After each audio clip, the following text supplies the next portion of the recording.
All right. Welcome to Halitics. I'm Hal Ginsberg. So glad to be talking today. It is a Friday. It's the free for all. And yeah, the news it just hasn't been good. Let's just face it. And some folks I work with, activists, really great activists, were arrested yesterday in DC. They were protesting this absurd board of peace, and talk about Orwellian names, uh, you know, power brokers, power mongers, right? Leaders who pay $1 billion get to be on this board of peace. And that's just not, as we know, it's nowhere near a recipe for a better world, a peaceful world. A better world, a peaceful world is possible when we take wealth and power from the billionaires, from the elite.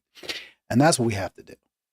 And that was so frustrating for me when I heard that conversation yesterday. I played for you with Brianna Joy Gray and the Villanova professor whose name Gabriel Rockwell, I believe. I believe that's right. So frustrating because he kept talking about organizing when you have to make change and this and that. No, you organize around that change. You organize around candidates like a Jill Stein. You don't say, "Oh, well, we can't support her because she can't win." No, you support her so that she can win. It was remarkably frustrating. It was a very, very disappointing and a lost opportunity. Again, a lost opportunity for us to rally around potential leaders, right? In a movement away from, by the way, Gabrielle Rockhill. I called him Rockwell. Rockhill. I was close. Today's program, let's start with that downtown arrest. The two activists, and their hearing is at 1 p.m. It's at least, they say the hearing will be at a certain time, and then half the time it's, a half hour later, and then another 1/3 of the time it's an hour. You just don't know, but hopefully the judge won't be too late. Hopefully there won't be they won't be overflow from morning docket. We'll see. But I do want to play this because you can see this. And this video, by the way, comes from Al Jazeera. This is yesterday. And I do doff my cap to Al Jazeera. No, normally this short, I would have just played it right off the YouTube channel, but YouTube insisted on putting, and I'll tell you, a disclaimer that Al Jazeera is funded by not Emirates, not Abu Dhabi, one of the other, Emirate states, one of the other very powerful, Qatar maybe, I guess Qatar, I'm not sure. And I was thinking, did you really? You don't really need to tell us that, but I guess I don't have a problem with them doing that, but it just made it seem as though YouTube, Google was kind of diminishing the legitimacy of this video because they're saying, well, don't forget Al Jazeera, the source, is funded by Qatar. And I'm thinking, this is a video of something that happened downtown. It's not like there could have even been there's no editorializing. It's just what happened. So to say, well, hey, you better be, skeptical, because that's what they're doing when they put these disclaimers up. This is not something to be skeptical about, but let's play the video. Also, let's see if we can get my subscribe now up as well. I'm trying to see if we can get that. There it is. And I'm going to move it right in the middle so we don't have it blocking. Yeah, don't forget, subscribe now to Halitics. Here's the video.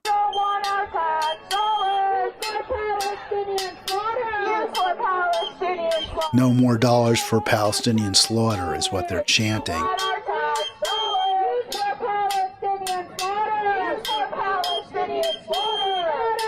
And then suddenly they grab the Netanyahu character. Now, it's really too bad it wasn't Netanyahu. No more money for Palestinian slaughter. They just grabbed him very roughly and aggressively. It's unclear in the video what he did wrong. I know the person who's behind that mask. You'll see his face in a bit. But it's so unclear. And we have been getting some communications from the people who were involved in this protest, and We still aren't certain, as far as I know. I mean, they must know why they were arrested. There's going to be an arraignment shortly, but I'm not aware. Was it supposedly some kind of trespass charge? They're on public property. This is right down on the mall, D.C., or the White House, right outside the White House, I believe. Not quite certain the exact spot, but it's clearly public space where there's protests all the time. The other speculation was that the mask, you're not allowed to wear a mask, right? Can't be masked at protests. Of course, the police wear masks. ICE wears masks. And by the way, these are police, MPD, Metropolitan Police Department, not ICE. So you see plenty of overly aggressive policing by the DC's finest as well, right? Our police forces are far from nice choir boys and girls. They are aggressive. They use overly rough, overly violent tactics as well. Maybe they're not as bad as ICE, and yes, they're masked, and yes, they're not. No, they're not masked, and yes, they're not under federal oversight. But I don't think it's a stretch to think that Metropolitan Police Department here is acting with the under pressure from the Mayor Bowser, who is under pressure from the White House, and she is not going to stand up to it. She's not going to fight it. All right, no more money for Palestine, so let's watch this.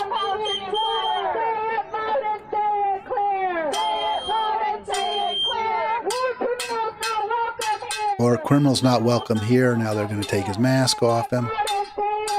U.S. Park Police. What did I say? MPD. U.S. Park Police. Sorry.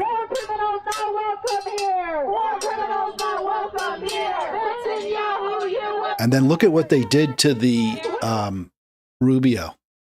This is really aggressive. This is a small, slight woman, actually. And I mean, that's just outrageous. So they push her into the mud. These are not a danger to anybody. These people, as far as we can tell, didn't violate any laws. They're a woman probably in her 50s to maybe early 60s, probably 50s. I'm thinking I'm sick in my 60s. I think she's a bit younger. But you saw that incredibly violent, aggressive push for zero reason. Let's play it again. Zero reason the way they pushed her to the ground. So there it is. I just totally cannot understand what that would be about. And I hope she sues. I hope she wins, because that's the only thing that stops these people. All right, 240-242-5646 if you want to join me. I'm going to try to get at least one or both of them on Halitics at some point. Can't promise you that'll happen. Some folks don't like to come on these podcasts, but it would be great to have one or both on and find out. We'll find out this afternoon what's going to happen. I thought about taking today off. I already took a day off this week. Wednesday, I had a funeral I mentioned earlier, and earlier in the week I mentioned, and also was testifying for a ranked choice voting bill in Annapolis, Maryland. So it really would have been tough. I probably could have done a show if I'd really pushed it, but it was tough and I didn't really feel like it. But that kind of did not give me, in my opinion, the leeway, the freedom to take off today. So I'm not.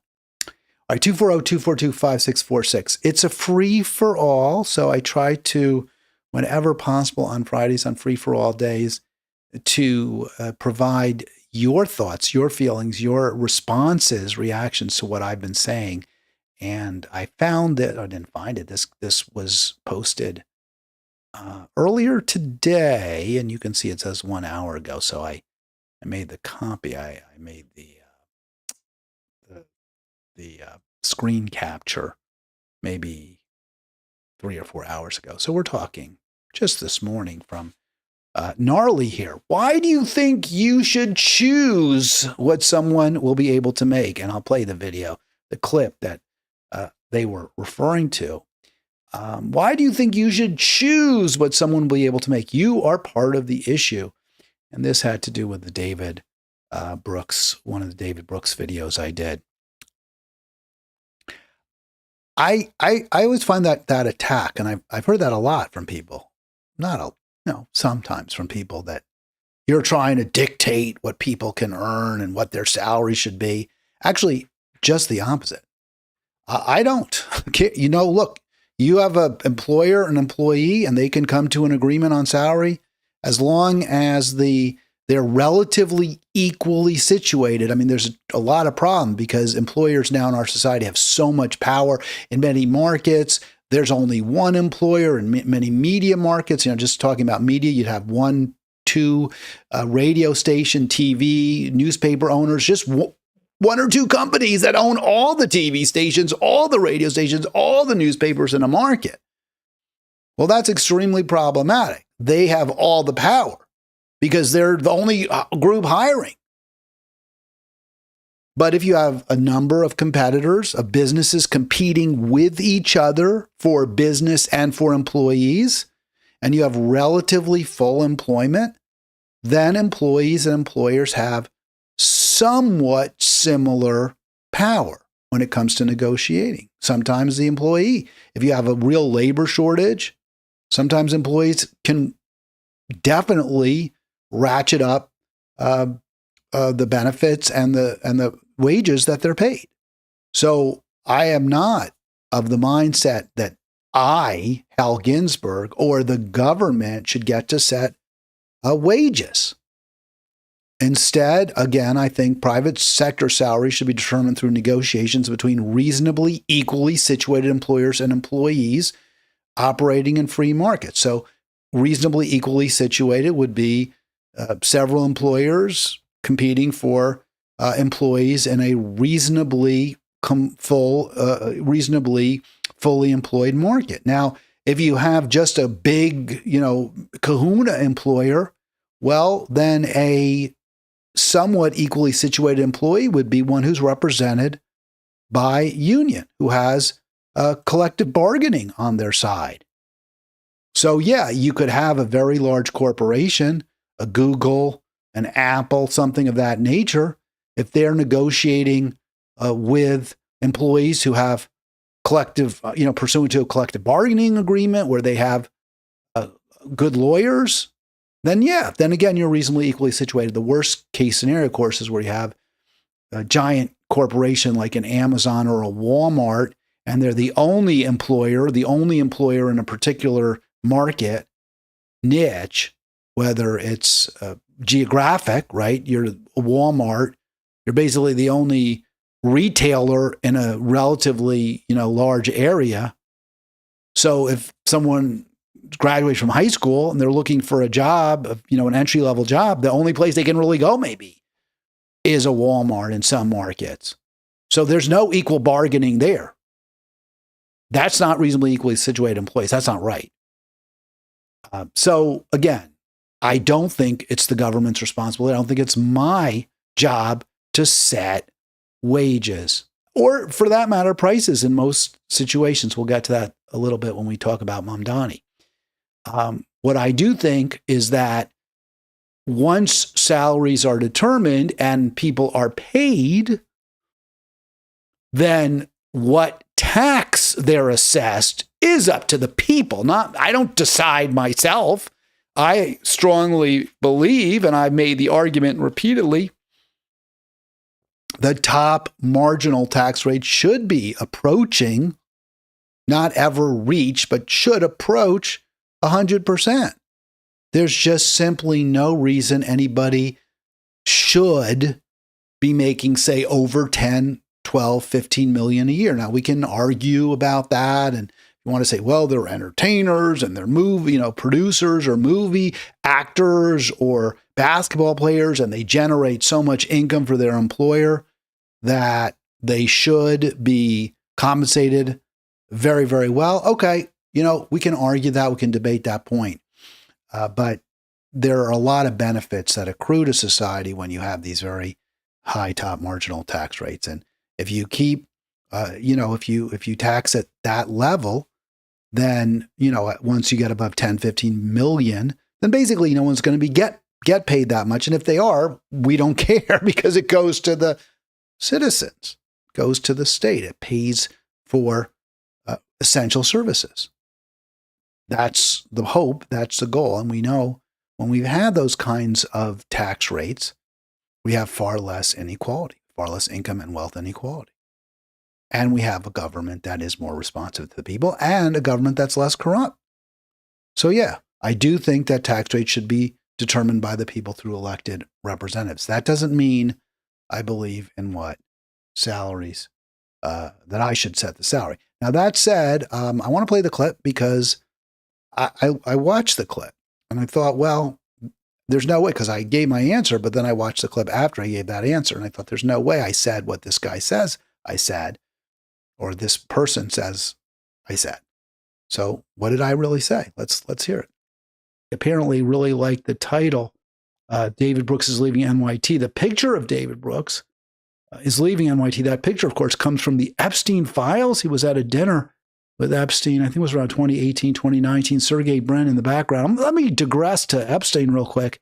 You know, this all happened. So much of what we're reading in the Epstein files, or we're hearing about, and it's so disgusting. It really just reflects this incredible corruption at the very top of the planet, right? The richest, most powerful people around the world, Prince Andrew, what have you. Apparently, many Israelis, the defense minister of Israel, Ehud Barak, very close to Epstein. Noam Chomsky, intellectual heavyweight, Larry Summers, president of Harvard University. I mean, these are the two presidents. Again, mentioned this before. Nothing screams at me more loudly, we must take wealth away from people. We must take, now it's hard. I could say we must take power.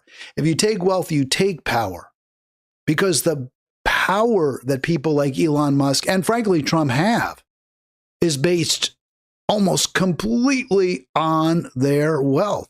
Trump would have never become the famous, apprentice guy and been able to leverage that into becoming president if he hadn't been a billionaire. If we had sane, civilized, compassionate tax laws in this country where, people just couldn't really imagine. I mean, so that's the answer, right? I mean, that's why. That's why we should have high taxes. So no one can have that much power, that much wealth. By the way, that is not the same hoodie. They look very similar, but they're not the same. It's a different day, a different program, even though the background looks the same. All right, 240-242-5646. I mean, I don't know how to make it any clearer. When you let some people aggregate enormous sums of wealth, they use it to pervert the system, to distort, to make it more inefficient to benefit themselves, to impoverish everybody else.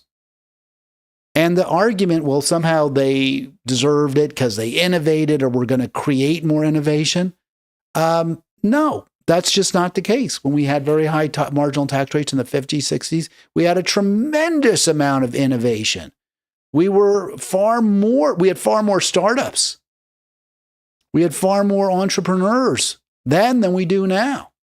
It's hard for people to, believe that because they're always, look at, Elon Musk and look at Zuckerberg. But in fact, there were so many more startups, small businesses on Main Street around the country.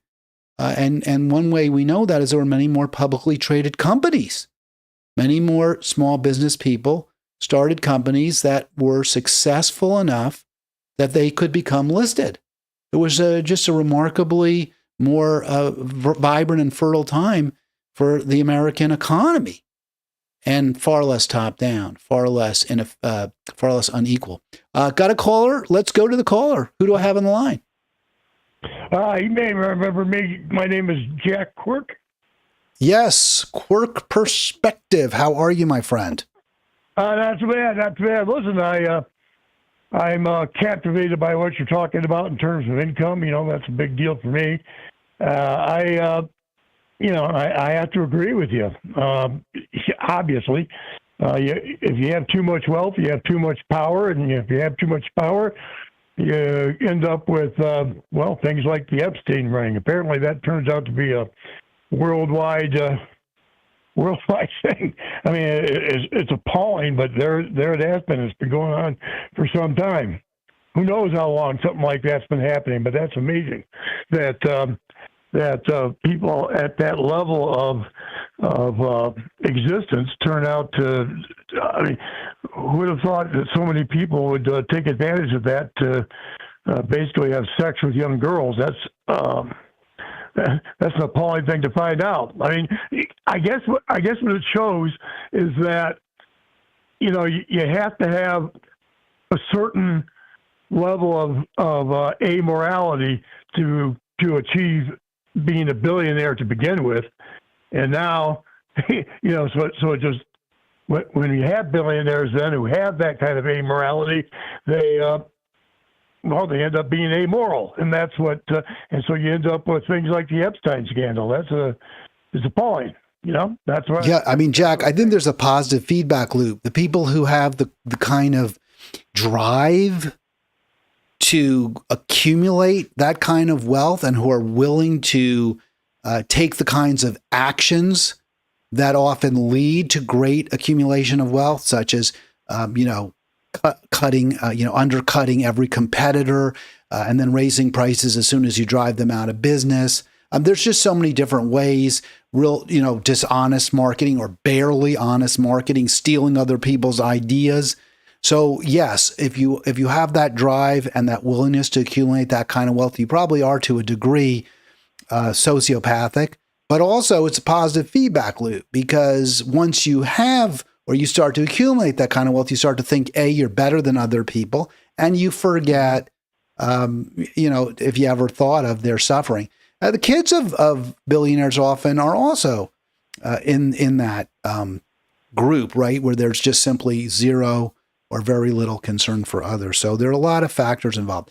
I want to just say, Jack, I don't want to let you go. I really appreciate your calling in. I really appreciate your kind word here, agreeing with me, because I have great respect for your opinion. We don't always agree on this. I'm glad we do. And I'm going to ask you a question, but you can also digress or go in a different direction. Given that you and I see this the same way, that for democracy to thrive, we need to have much higher taxes on the wealthy. I think we also agree we need a much tighter safety net. And I think we would also be able to confirm that this is what most Americans believe. So how do we get there? How do we change this polity and elect people who will actually govern in our best interests? Well, I've got two answers here. One that's within the realm of reality, and the other one that's kind of out there. But I think that I've recently been converted to the idea, so I want to run it by you and see what you think. The first thing is obviously we got to go back to the we need to go back to the progressive income taxes that existed in the 50s and 60s, at least in the 60s, but perhaps more in line with the 50s, because that's when we were able actually to raise enough money to run the government and to have a social safety net that where people didn't starve to death, and where there wasn't as much power accumulated in the hands of private hands, so as to basically bribe politicians with. So we have to go back to that. That's a simple answer, I think. The second thing is that have you ever heard of the concept, the idea of sortition? Could you say that again? I'm sorry. I heard every word perfectly until you asked me the concept, and then I didn't catch what you said. Oh, that's okay. The concept of sortition. Sortition. I've heard the word, but I'm drawing a blank here, Jack. Okay, well, that's okay. I'm actually watching, and I can see you're blanking there. The timing's a little off, but anyway, what I'm saying is that when you sortition is the idea that instead of having elected legislators, you have people chosen at random. Like a jury selection, right? It's like a jury pool, only instead that's how legislators are one of the... I did Google it, and so yes, I'm familiar with that. And I think you've said this before. I've heard you promote this idea in the past. Well, I'm 70 now, so I don't remember things like you don't remember, before, but okay. You said, I think you remember, Jack. I don't think that's true what you just said. But I am 70. But anyway, yes, sortition I think is the jury system works pretty well, I think. I mean, sometimes I think people think it doesn't because of the way media represents things. They try to create drama and try and create a story, and so people think that juries come up with absurd verdicts because of the way cases have been represented in the media. But in terms of my own personal experience, I've always been at least understanding of what a jury comes back with. And I think it's because they all try to do the right thing. And so you do it, so if our leaders are selected in the same way, first of all, there wouldn't be any such thing as campaign contributions, which is basically legalized bribery. And you would get, for example, a perfect example, of course, is healthcare.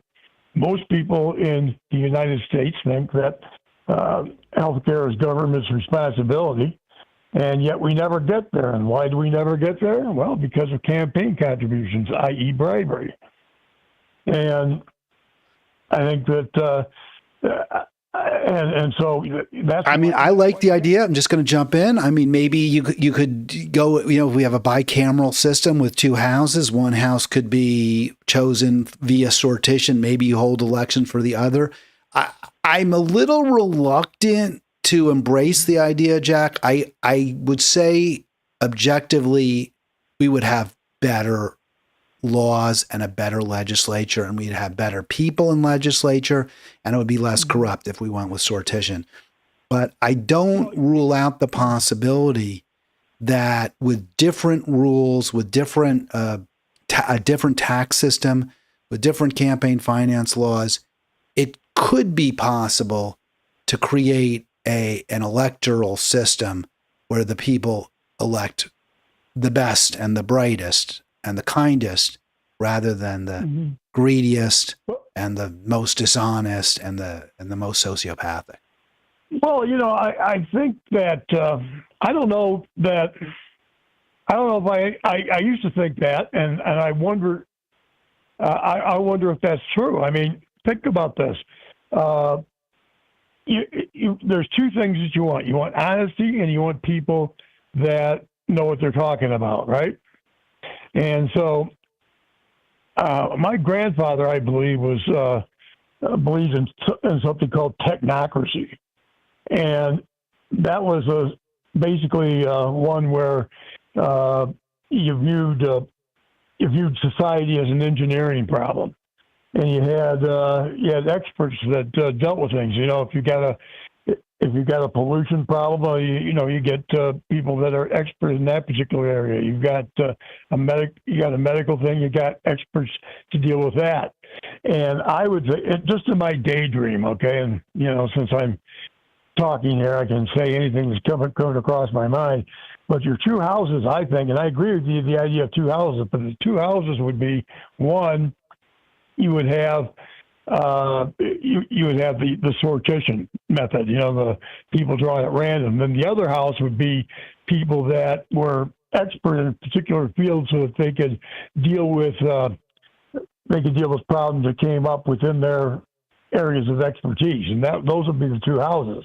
But this is I won't say it's lame brain, because I think it's I actually think it would be a good way to do things. If you were to bring up if you were to create a constitution from the ground up, we're not doing that, obviously. So in a sense, this is a daydream, but that seems to be the most sensible way to do it. Because if you look at these politicians, and some of them are smart, but some of them are just they're in Congress and they're blithering idiots. Well, also, being smart isn't all it's cracked up to be. Lots of times people use their intelligence for evil, not for good. And you don't need to be, I believe, that intelligent to come up with, sort of the idea that everyone should have enough and no one should have too much, right? Isn't that the whole everything that mattered I learned by kindergarten, right? I mean, of course, when we talk about technology, you talked about a technocracy, but when you talk about running a business, or you talk about law, or you talk about complicated medicine, complicated professions, academia, sure, there's a real big advantage to being super smart. I'm not quite convinced that's necessarily the case when it comes to government. Well, yeah, but government deals with those things. Okay, I mean, look at you've got a whole political party right now that doesn't believe in global warming, whether they believe in it or not, but they say they don't. Now, how come? Now, I mean, what could be more idiotic than that? I mean, on some level, it's got to be science 101, some kind of Earth Science 101, where carbon dioxide is a greenhouse gas, and yet you have people denying that basic scientific fact, and they're politicians that do that. It's incredibly frustrating, Jack. I get into this argument with people. They say, well, look, it was so much hotter 60 million years ago. And my response is, yeah, because there was a lot more carbon dioxide in the atmosphere, which is what we're doing right now, is we're putting more back in. So that's why it's getting hotter like it used to be, because we're starting to replicate the conditions that were in place when it was hot. I mean, it's mind-boggling. Yeah. I know. All right. Well, it's not so mind-boggling because you've got the oil companies that fund. You got the Republican Party is basically a subsidiary of the fossil fuel industry. And yeah, well, this is where you and I start to go a little bit askew because yes, the Republicans are worse, but don't forget Kamala was all in for fracking. No, I know, but the thing is that she's you have to what is it? Let me back up and tell you what I'm thinking here. What is a politician? What is a politician? What is his or her skill that makes him a good politician? A lot of times it's fundraising. Fundraising and the ability to convince people through media, to be persuasive in short clips. Which is, but how does that translate into proper governance? How is that? If you're a good fundraiser, if you're a good campaigner, how does that make you a good congressman or a good president? Well, a lot of times it's just the opposite. Those are actually counterindicated skills when you want to. Of course, yeah, sure. Because because campaigning. Look, I mean, the politicians, they run for office and they lie like rugs. I mean, you can't trust anything they say. Well, I'm going to just get back to I agree with your solutions, Jack. I don't have a problem with sortition at all. I would vote for it if there was a referendum in support of sortition. Maybe we try to put it on the ballot in California. I would note in terms of the idea of having a best and brightest running things. One thing that California, both of us are lapsed Californians. One way that many municipalities in California are operated is almost by that system where it's a manager, right? It's a city manager who's hired by the council, the city council, right. And then this employee makes the most important decisions for the county or for the city, rather, not the county necessarily, but for the city. But I have a problem with that too, because a lot of these city managers are getting paid, very large salaries. And I don't trust them to be acting in the best interest of the people. I trust them to act in their own best interests, which often are very divergent from people who are making $40,000, $50,000, $60,000 a year when these folks are often making $300,000, $400,000, $500,000. Yeah. Well, that's and I'm not sure what expertise they actually have, and perhaps that's a gap in my understanding. But But when I talk about experts, I'm thinking more in terms of, scientific expertise.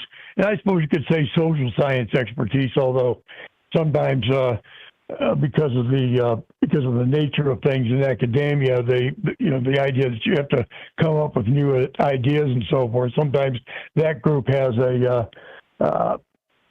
are completely they come up with bizarre things when they, and it's hard to understand how they come up with that. But I guess what I'm saying is that social science is easier to fudge as opposed to natural science, where I mean, is there more carbon dioxide in the air than used to be? Well, that's just an objective fact. I mean, there's no Agreed. Yeah,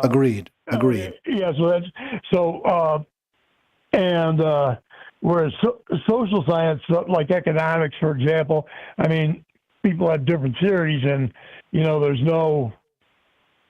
Well, even though mathematics is used in economics, we don't really have the mathematics to understand human behavior.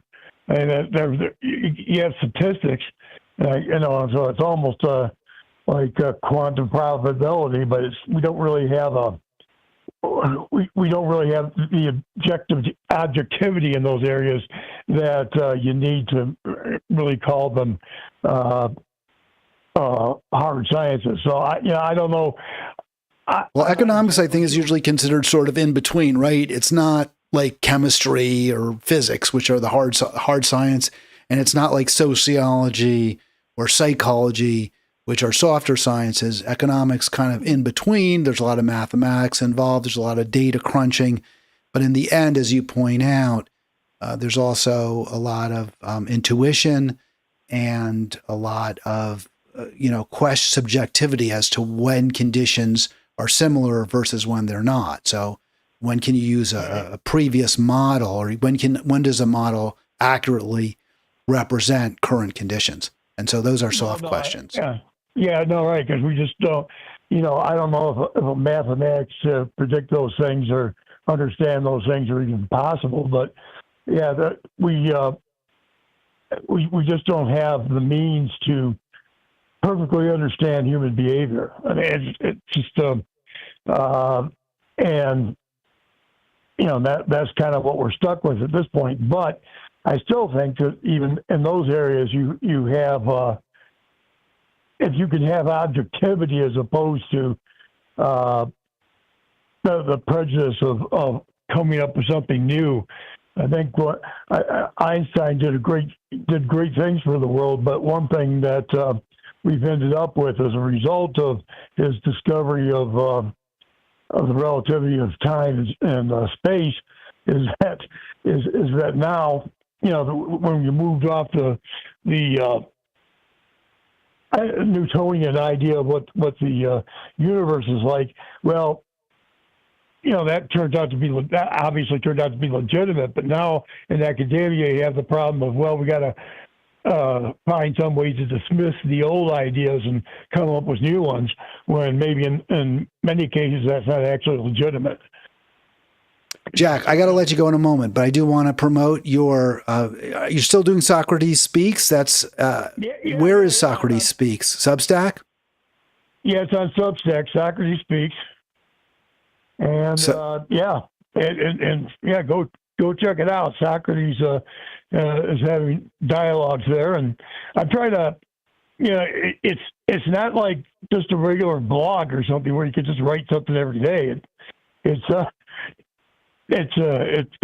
pretty. I started it, and then after I started, I began to realize how difficult writing those things actually are. But so they come out. I'm in the middle of writing one right now, and this one we're talking about. Jack, I'm going to just cut you off again because I want to just reiterate what you said. After reading a number of your Socrates Speaks, I've been struck by how much time and energy and effort you obviously put into them. They are not just something you dash off. It's very clear that you've put in a lot to get them to the quality that they are. So when you say that it's a lot of work, that doesn't shock me in the least. That's exactly what I would have expected.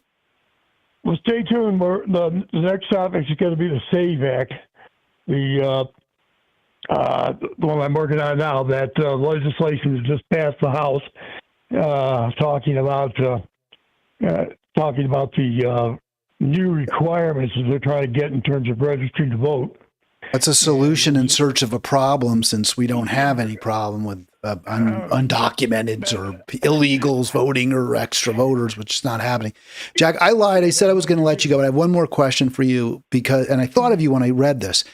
Somebody said, I have no idea who, I read somewhere that Socrates was arguably the world's greatest philosopher.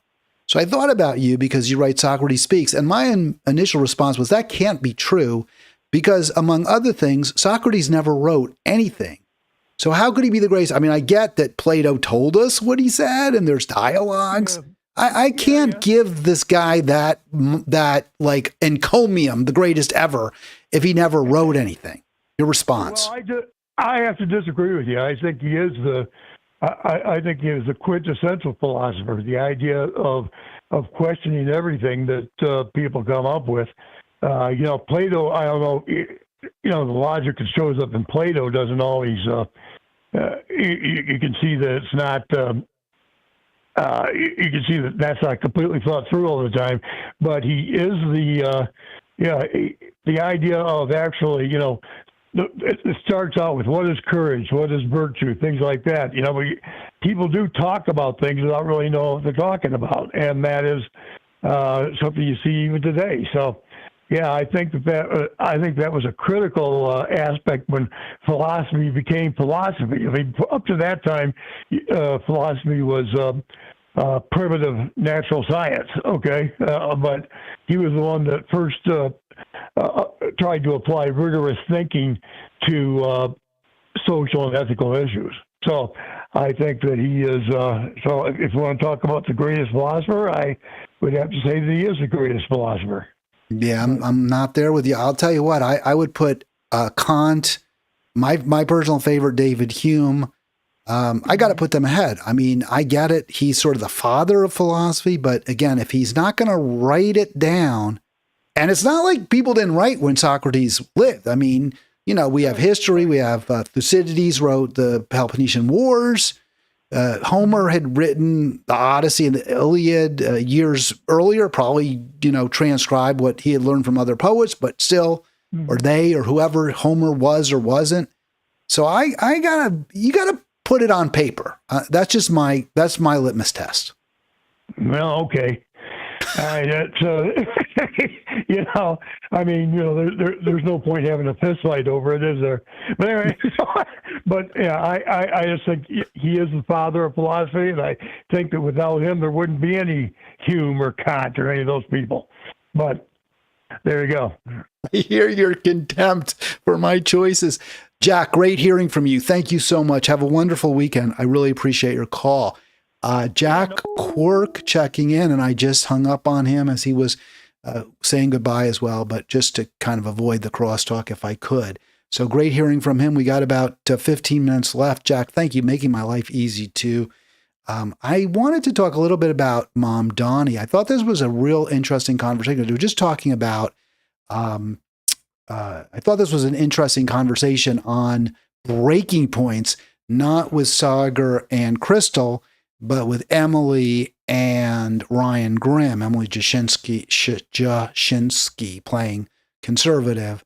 Well, she is a conservative. And Ryan Grimm, the progressive, on the panel. But they were talking about the rent freeze and their thoughts on it. And, a lot of the copium that the corporatists engaged in after Mamdani won, and before he won too, but when he was running, you can never get that rent freeze. The only good thing about Mamdani's rent freeze is it'll never happen, and they'll never get it through Albany and this and that. But now it looks pretty clear it's going to happen. There were several holdovers from the Eric Adams administration who were expected to vote against a rent freeze, but they have resigned, or enough of them have resigned from that board to give Mamdani the ability to appoint. He's already appointed several, but to appoint a majority on the rent control board. And obviously, we presume, maybe not, but we presume he knows what the people he appoints believe and whether they're going to support a freeze. And he said he's going forward with it, I believe. So it looks like this is going to happen. And that's, I think it's good. I think it's good that when politicians keep their promises to the extent they possibly can, and I don't know that he promised he would try to get rent control, rent freeze. And if he does, good, let's see how it works. I am like so many others who probably took economics in college, have some doubts ultimately about rent control, rent freezes, or even rent control. I think you need rent control. You shouldn't let landlords and landladies just jack up rents to whatever they want. I mean, you have to protect tenants. Of course, that's why you have leases, but even when a lease expires, I don't think we want to just let a landlord evict people via much higher rents. All that said, I also understand the rationale behind a freeze and why it's necessary. I thought the conversation I wanted to share because I really thought they had a pretty good conversation here about why, despite the contradictions or the conflict between what we all learned in Economics 101, supply and demand curves, how freezes, government rate setting distorts markets, it makes sense here. Let's play the clip. Eric Adams is like, why don't you be the face of rent increases against Mayor Mamdani? And so they nominated this person. And we won't even name them because why make them infamous? In fact, Grimm is just explaining how there's going to be the rent freeze, despite the fact that you had the number of Adams appointments who were against it. Yeah, but the guys, they say, I don't want to be the one saying no to a rent freeze. Mamdani ran as the mayor who would freeze rents, and I'm not going to be a political appointee, a holdover from a previous administration saying no. I'm going to jump ahead a little bit because what I really want to get to is their conversation, Grimm's and Jashinsky's, on the wisdom of a rent freeze. So here we go. Let's start. For all the reasons, lots of people think it's a terrible idea. Including me? Including you. I don't think it's going to work. Huh. I'll go on the record right now. God bless the people of New York City. You know what? It might not. But what it's going to do is bring relief to a lot of people. Certainly. Yeah. So that's really important. Let me stop right there. Making the point, hey, it's so expensive. Look, I told you it's over $6,000 a month for a 2-bedroom. For a medium, not modest, I won't say modest, but not luxury in any way. If you know Manhattan post-war, so not like the really beautiful built apartments with the very thick, quiet walls and high ceilings. Post-war, white brick apartment building, 2-bedroom, 2-bath, not a fancy neighborhood. You're paying north of $6,000 a month. Term, and then it will put pressure on politicians to get it right. As a long-term solution, there's a lot to. And I think Zohran Mamdani actually, if he were sitting with us right now, he probably would say the long-term solution is the more important policy. Right. So I think that's really good that Jashinsky said that. She's very conservative when she does her own podcasts, but when she's with Grimm or with Crystal on Breaking Points, she seems much more reasonable. And that's true, what she just said, that Mamdani isn't putting all his eggs, clearly he is not putting all his eggs in the rent freeze basket. He made it clear during the debates that there are unintended consequences of rent freezes. Jashinsky talks about that a little bit later, not in my clip, but later in this discussion, where she points out that when landlords are getting below market rent, they have less incentive to maintain property, the premises, right? And that's absolutely the case. So you will see landlords provide less service, worse service. And Mamdani said, hey, I get it. I get that with rent freezes also we're going to have perhaps reduced supply. Because if you can't make a market profit, you'll probably put your resources elsewhere. The problem is there hasn't been construction anyway. The real estate market doesn't generate enough money for these investors at this point because the prices are so high that almost no one can pay them. So you can't make money unless you build these incredibly luxury, expensive type condos and co-ops, the towers that aren't necessarily even that well built, but they have a lot of bells and whistles that people, I know they're not that well built because there's a landlord on the east side who's getting sued. It's like, $10 million units.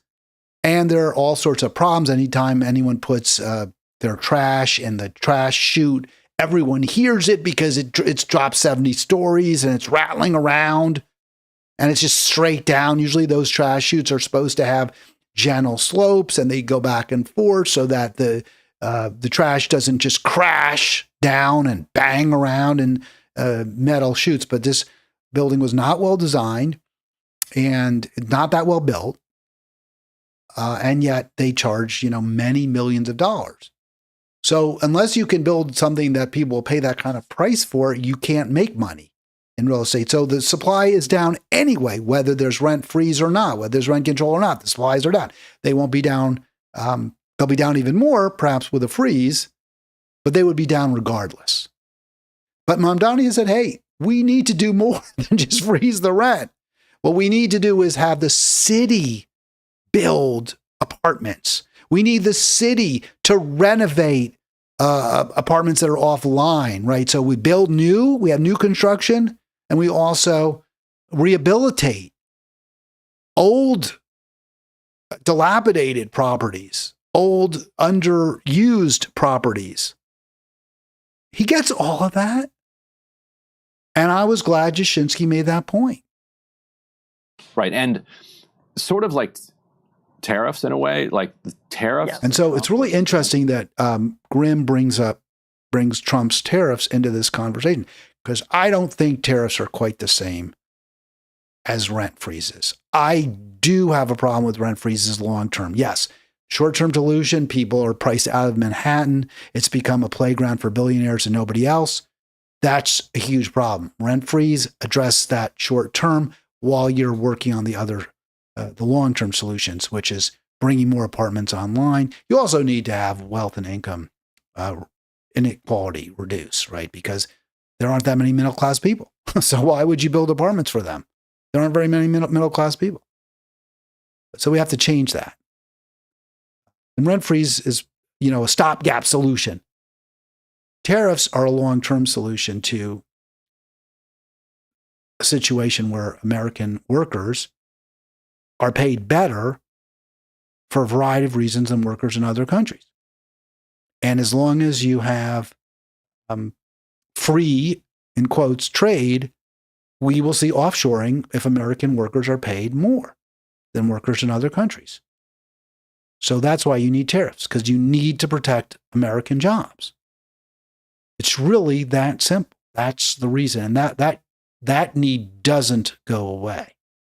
There are other benefits too, by the way. I want to say one other benefit about tariffs. Reduces trade, which is what we want to do. In a time of ecocide, in a time of global burning, we want to reduce trade, not increase it, not incentivize it. We want production very close to where a product is consumed. And we want decentralized production. We don't want one giant factory in the middle of nowhere and trucks and diesel trains and ships are all distributing the product, the finished product all over the world after bringing the raw materials from all over the world to that production facility. What we want is decentralized production where in various markets, producers manufacture for those markets. They use raw materials from those markets to manufacture products that are sold in those markets. And tariffs help us accomplish that. So that's why they're essential. Yes. They were a proxy for Trump understands that things suck and that we're getting ripped off. Yeah. And that people are ripping you off, and he's going to do something about it. Not that tariffs alone are going to fix everything, or that tariffs long term, the way he's implementing them, are even a good idea. Of course, I'll stop it there. So, right, the way Trump's implemented the tariffs couldn't do it any worse. Great idea, implemented incredibly badly. But yeah, it is an essential tool in our kit. All right, I have one. I really did want to give a defense of AOC. I feel like I'm not an AOC fan, right? I'm usually the first one to criticize her. But I think some of the answers she gave at this Munich security conference aren't nearly as bad as she's getting as the coverage is. And ignoring the right wing, I want to play just this from the Do Dissidents Bros. And they're kind of riffing on what Glenn Greenwald has said too. I won't play the Greenwald quote, the Greenwald section, because we don't have that much time. But let me just play this because I don't love her answer here exactly, but my gosh, it's not bad. In the end, it's very defensible, I believe. So this is a grudging defense of AOC. Clear with what she's saying here. Now, this is the one that really got around because she completely shit the bed in an Amber Heard kind of way on the Taiwan question. The U.S. actually commit U.S. troops to defend Taiwan if China were to move. So the question, should the U.S. commit troops to defend Taiwan? And before we listen to her answer, we'll say, it's a hard question. I don't think there's an obvious answer. I really don't. I mean, I